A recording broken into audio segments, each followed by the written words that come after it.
摄像头录起来，看叫老婆今朝想吃眼啥。好像只有一只荤菜，再配一只吧。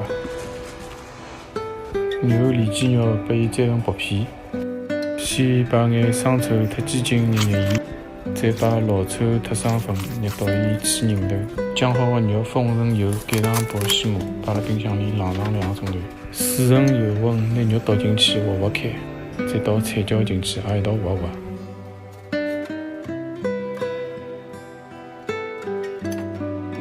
葱姜洋葱煸煸香，再拿碗碟倒下去活活开。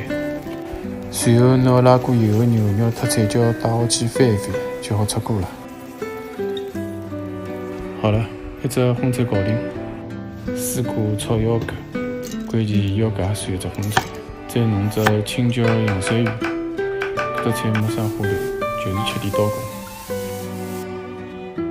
红烧酥鸡，搿只菜是拿手了交关年数了，有机会单独上只视频，抖抖花花等着来，就好吃饭了。吃饭了。